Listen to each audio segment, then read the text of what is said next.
एक सहाबी आए, अल्लाह के रसूल मैं तो हलाक हो गया। सुनो, बड़ी हंसी आएगी आपको ये वाकया सुनकर। आए अल्लाह के रसूल मैं तो बर्बाद हो गया। आपने कहा क्या हुआ? कहा मत पूछो। कहा रहने दो। एक तरफ तो कह रहे हो कि मैं बर्बाद हो गया, मैं पूछ रहा हूँ क्या हुआ? कहा क्या हुआ बताओ ना। कहा अल्लाह के रसूल पूछने में भी शर्म आ रही है। कहा इन्नल्लाह ला यस्तही मिनल हक, अल्लाह ताला हक बात से नहीं शर्माता है, बताओ क्या बात है? कहा अल्लाह के रसूल मैं रोजे से था और रोजे की हालत में बीवी से मिल लिया। आपने कहा उफ, फर्ज रोजा था, अच्छा हम बिस्तरी कर ली। आपने कहा एक गुलाम आज़ाद करो। हम बिस्तरी, जो रोज़े की हालत में बीवी से हम बिस्तरी कर ले तो उसकी तो यही सज़ा है। वो रोज़ा तो पूरा करना ही पड़ेगा, उसके अलावा 60 रोज़े और रखना पड़ेंगे।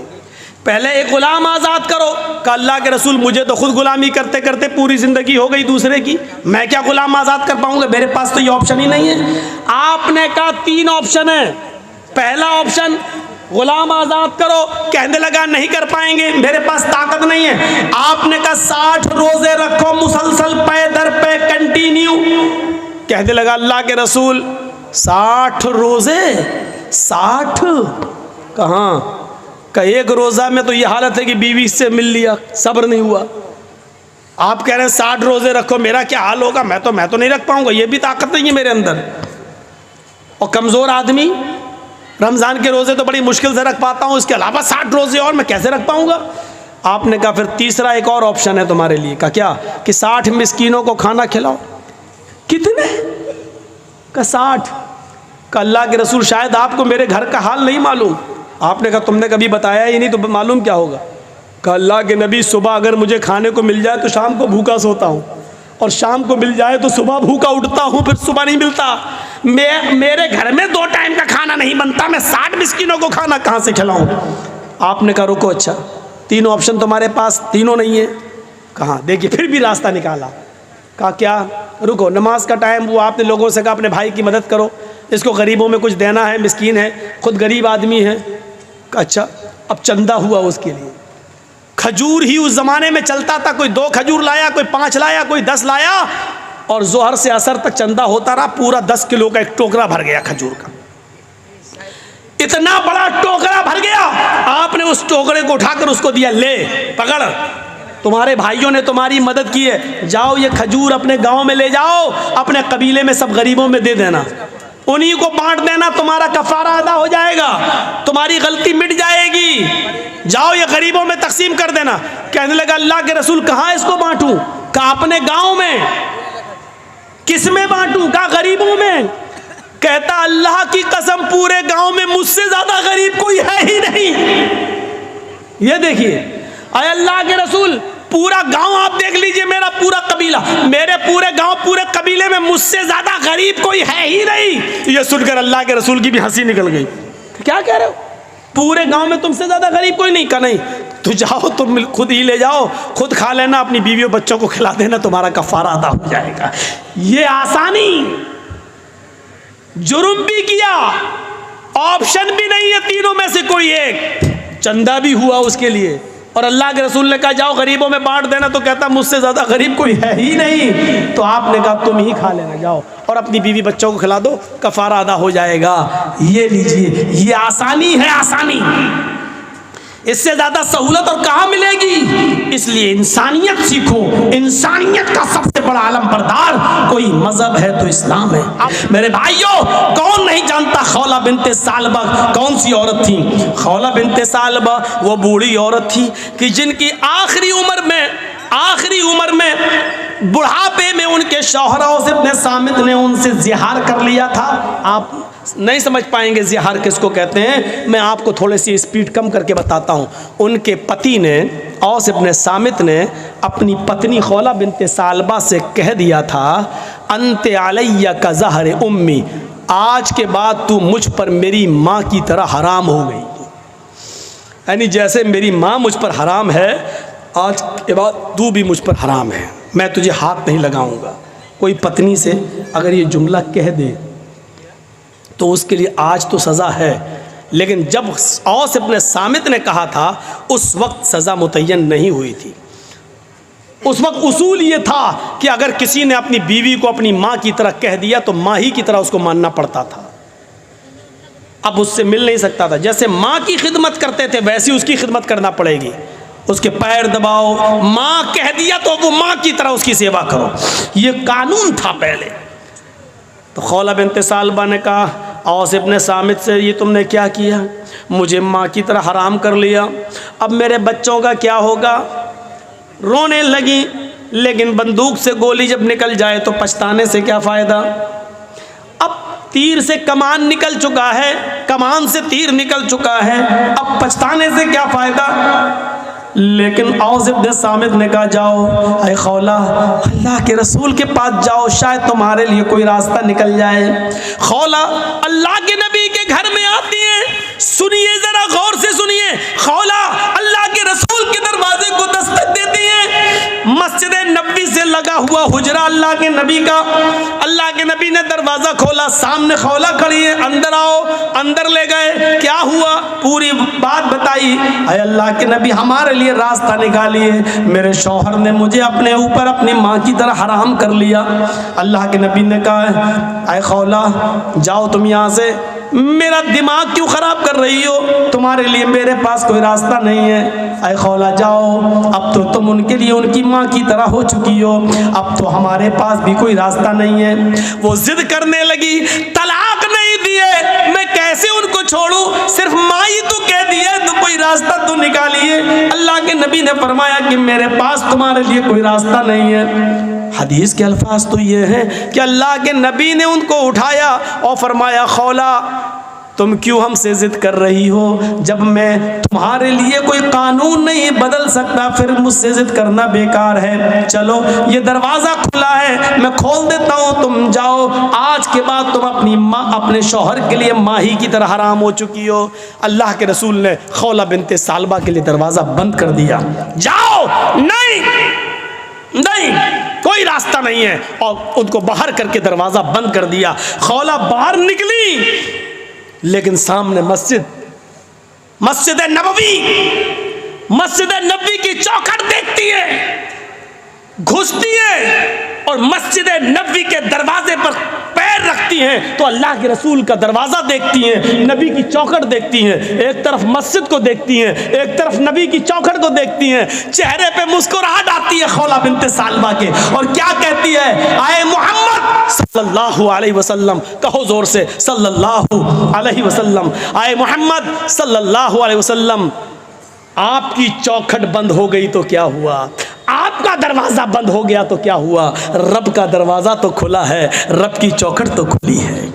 मस्जिद के अंदर जाती है, कुएं से पानी खींचती है, वुज़ू बनाती है और उसी मस्जिद नबवी में 2 रकात नमाज पढ़ती है। और 2 रकात नमाज पढ़ने के बाद उस औरत ने, खौला बिन्त सालबा ने अपने हाथ बुलंद कर लिए और कहा, अल्लाह नबी का दरवाज़ा बंद है लेकिन तेरा दरवाज़ा तो बंद नहीं है। इलाहुल आलमीन मेरे शौहर ने मुझसे ज़िहार कर लिया है, अपनी माँ की तरह हराम कर लिया है। बच्चों को प्यार तो मैं दे सकती हूँ लेकिन खिलाने पिलाने की जिम्मेदारी तो मेरे शौहर की है। आए अल्लाह मेरे लिए और मेरे हस्बैंड के दरमियान कोई रास्ता निकाल, मेरे और मेरे पति के दरमियान कोई रास्ता निकाल। तेरे नबी की चौखट बंद, तेरे नबी का दरवाज़ा बंद, तेरे नबी ने रास्ते बंद कर दिए, तेरा दरवाज़ा खुला है। मैं तेरी चौखट पर सर रखती हूँ, पेशवानी रखती हूँ, माथा रखती हूँ। आए अल्लाह मेरी फरियाद सुन ले। आसमान से अल्लाह ने जिब्राइल को भेजा, कुरान गवाह है, कद समी अल्लाहु कौलल्लती तुजादिलुका फी ज़ौजिहा व तश्तकी इलल्लाह। अल्लाह ने उस औरत की फरियाद सुन ली जो आपसे बहस कर रही थी, जो आपसे तकरार कर रही थी अपने शौहर के बारे में, और मस्जिद के कोने में बैठकर वो तश्तकी इलल्लाह, अल्लाह से गिड़गिड़ा रही है, अल्लाह से रो रही है। आए बुजुर्गों की चौखटों को छूने वालों, आए मज़ारों की मिट्टियों को चाटने वालों, ये मोहम्मदुर रसूलुल्लाह का दरवाजा जब बंद होता है तब रब का दरवाजा खुलता है। ये रब का दरवाजा है। अल्लाह के रसूल का दरवाजा जिंदगी में बंद था तो उस औरत ने क्या कहा, आए अल्लाह मोहम्मद की चौखट बंद हो गई तो क्या हुआ, तेरी चौखट तो खुली है, तेरा दरवाजा तो खुला है। जब सारे दरवाजे बंद हो जाते हैं तब अल्लाह का दरवाजा खुलता है। मेरे प्यारे साथियों, वो औरत आई, अल्लाह ने उसकी दुआ सुनी और मोहम्मद रसूलुल्लाह के पास पैगाम भेजा। जिब्राइल आए, कहा जाओ उस औरत को बुलाओ जो मस्जिद में अल्लाह से फरियाद कर रही है। अल्लाह ने उसकी दुआ सुन ली है और कानून बदल दिया है। आज के बाद अगर कोई शख्स अपनी बीवी को अपनी माँ की तरह हराम कहेगा तो उसके लिए सज़ा मुतय्यन कर दी, लेकिन रास्ता निकाल दिया। वो एक ग़ुलाम आज़ाद करेगा, एक ग़ुलाम आज़ाद करे और फिर बीवी बना ले। जिसको माँ कह दिया, चल, बहुत से लोग कह देते ना, चल भाग, आज के बाद तू मेरी अम्मा, चल नहीं जाएंगे। जो बोल देते हैं ना, ये मामूली जुमला नहीं है, बहुत ख़तरनाक जुमला है। अल्लाह के रसूल के लिए अल्लाह ने रास्ता बनाया। उस औरत के लिए क्या कहा? एक ग़ुलाम आज़ाद करे और बीवी बना ले। और ग़ुलाम आज़ाद करने की ताकत ना हो तो 60 रोज़े रखे, मुसलसल, पे दर पे, कंटिन्यू, बीच में एक भी छूटना नहीं चाहिए। बुखार आ जाए, बीमारी हो जाए या कोई मजबूरी हो तो अलग बात है, लेकिन बिना किसी बीमारी के और बिना किसी मजबूरी के एक भी रोज़ा अगर बीच में छोड़ दिया तो सब बेकार। मसलन 60 रोज़े रखना, 55 रख लिए, चलो 1-2 दिन आराम कर लेते, 5 ही तो रह गए बाद में पूरे। जहाँ एक छोड़ा 55 बेकार, फिर एक से रखो। शहरैन मुतताबिऐन, कंटिन्यू, लगातार आपको रोज़े रखना है 2 महीने तक, 60 रोज़े मुसलसल। शहरैन मुतताबिऐन, 60 नहीं 59 भी हो सकते हैं। अगर 2 महीने 29 के चांद हो जाएं तो 58 भी हो सकते हैं। एक चांद 29 का हो जाए, एक चांद 30 का हो जाए तो 59 भी हो सकते हैं। दोनों चांद 30 के हो जाएं तो 60 भी हो सकते हैं। तो शहरैन मुतताबिऐन, 2 महीने कंटिन्यू मुसलसल रोजे रखेगा वो। और ये भी ताकत ना हो तो तीसरा रास्ता, 60 मिस्कीनों को खाना खिलाओ। चाहो तो एक ही दिन बुलाकर 60 को खिला दो। आज 60 को खिला दोगे तो आज ही वो तुम्हारी बीवी बन जाएगी। एक एक करके 60 दिन खिलाओगे तो 60, जब तक 60 पूरे खा नहीं लेंगे तब तक वो तुम्हारी बीवी नहीं बनेगी। ये तुम्हारी सहूलत के ऊपर है। चाहो तो एक एक करके 60 दिन खिलाओ, या 60 फकीरों को एक दिन बुला के खाना खिलाओ, या 10-10 करके 6 दिन खिला लो। ये आपकी सहूलत के ऊपर। जब तक 60 मिस्कीन पूरे खाना खा नहीं लेंगे आप अपनी बीवी से बीवी की तरह मिल नहीं सकते हैं। वो तुम्हारी बीवी बन जाएगी।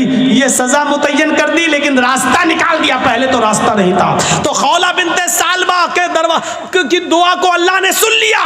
ये आखिरी वक्त में खौला बिनते सालबा की कमर झुक गई, कमर लाठी लेके चल रही थी। और एक दिन हजरत उमर घोड़े पर बैठकर जा रहे थे, खौला बिनते सालबा एक पुल पर लाठी टेक कर खड़ी थी और वहीं से इशारा कर रही थी, उमर रुक। उमर रुक गए, इधर आओ।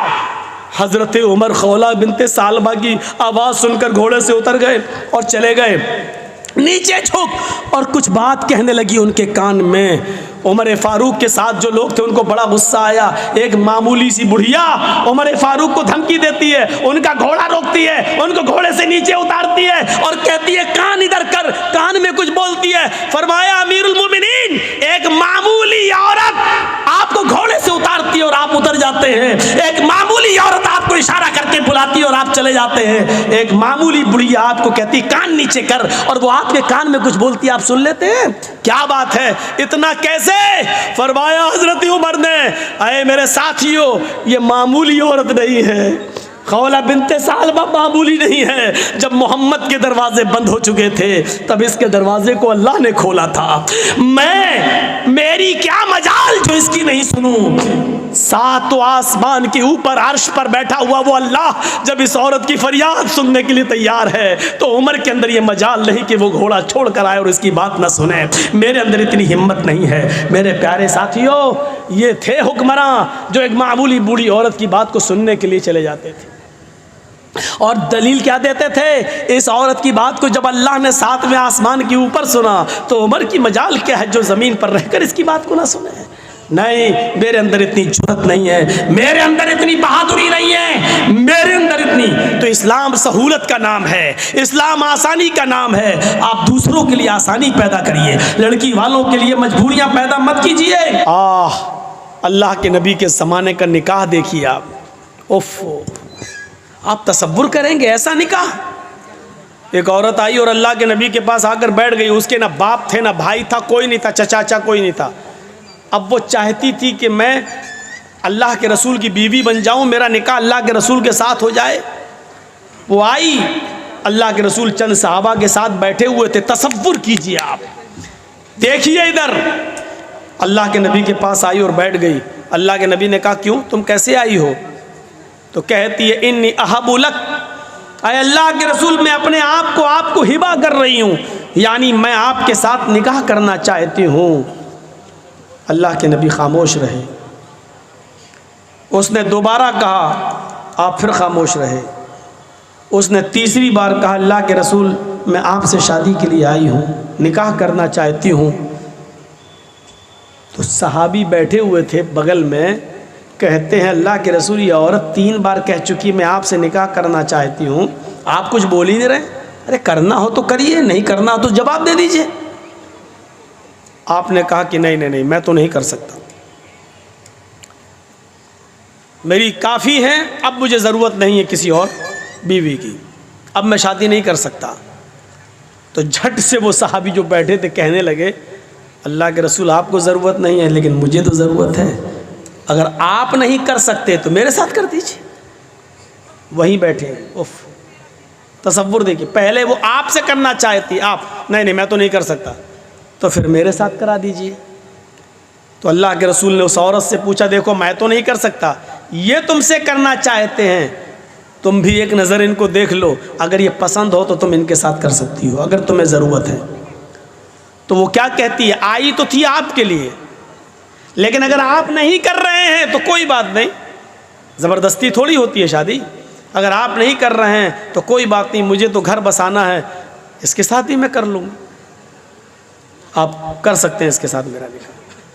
अल्लाह के रसूल ने कहा ये औरत तैयार हो गई उसके साथ शादी करने के लिए, तो आपने उस औरत से नहीं पूछा तेरे बाप हैं कि नहीं, लड़के को क्या देंगे, कपड़ा कितना देंगे, सोना कितना मिलेगा, साड़ी कितनी मिलेगी, चादर कितनी मिलेगी?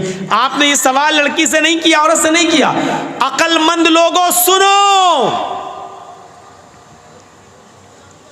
सुनो, अल्लाह के रसूल ने फौरन उस सहाबी की तरफ देखा और कहा सुनो वो तैयार है तुमसे शादी करने के लिए, लेकिन तुम बताओ कि तुम अपनी बीवी को क्या दोगे, तुम्हारे पास मेहर देने को क्या है?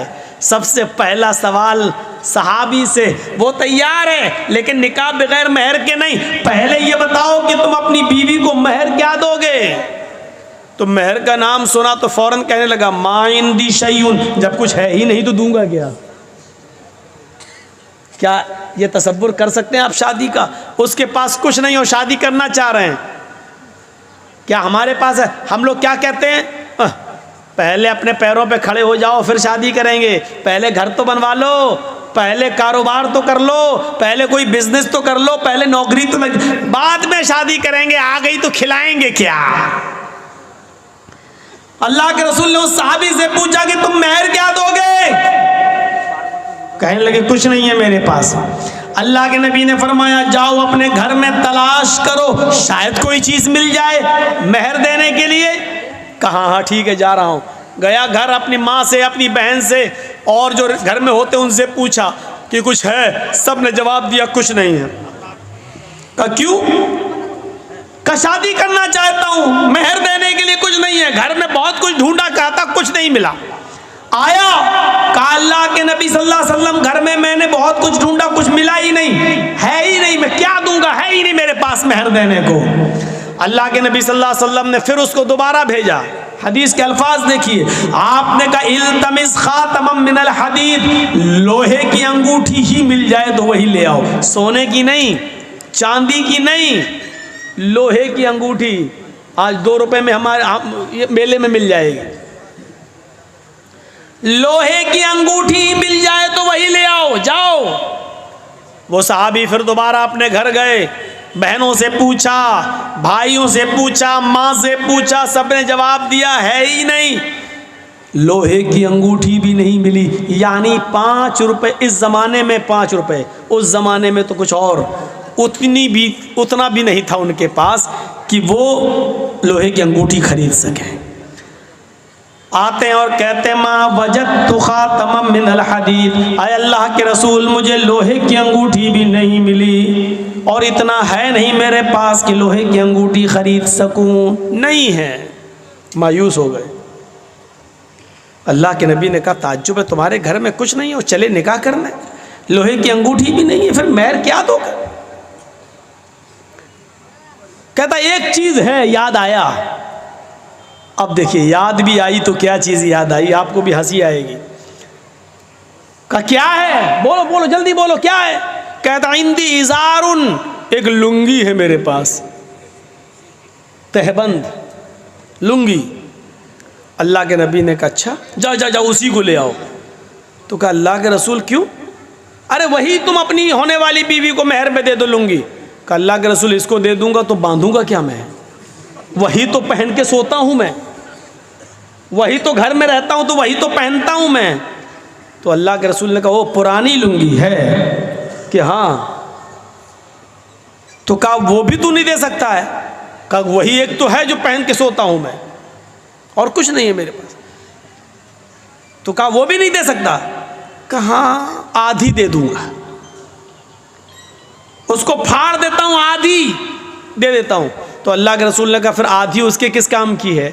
जब तू लुंगी को आधा कर देगा, दो टुकड़ों में बांट देगा और आधा उसको देगा तो आधे उसकी कोई काम की नहीं रहेगी, और फिर आधी तेरे पास रहेगी वो भी किसी काम की नहीं रहेगी, फिर तू बांध भी नहीं पाएगा। अरे देना तो पूरी दे।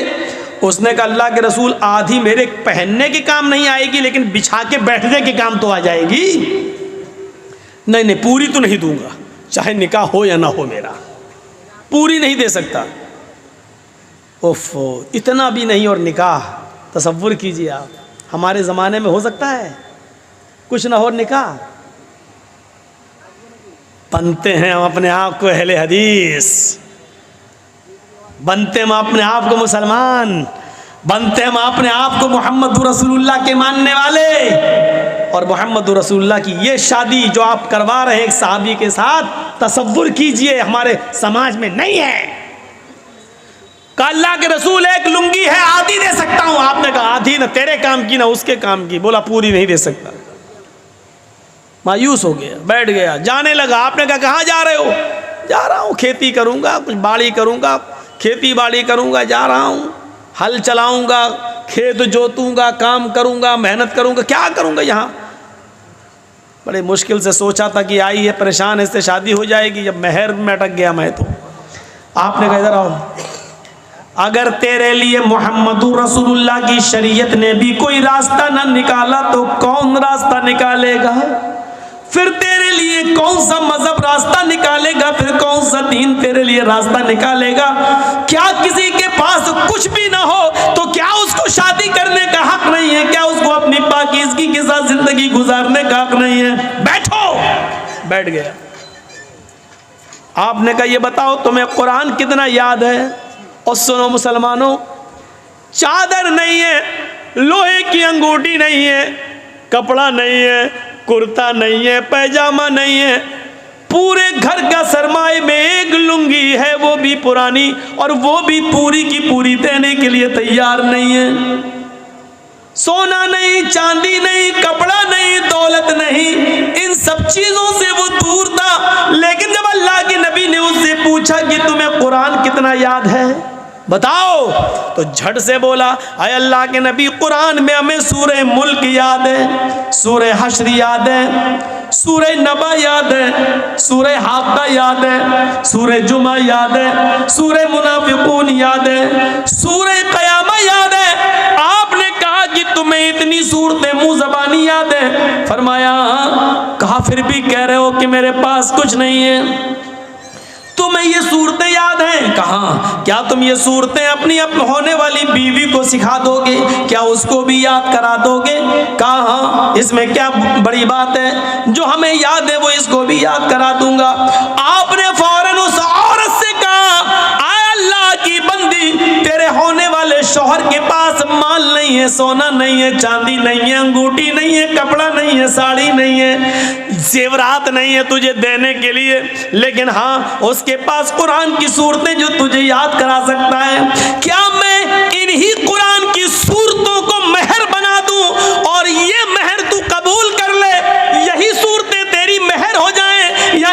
शौहर तुझे ये सूरतें याद करा दे, तेरा पति तुझे ये सूरतें याद करा दे और तू इसी को अपना मेहर मान ले, क्या ये मुमकिन है? क्या तू ऐसा कर सकती है? क्या मेहर में तू इन सूरतों को ले सकती है?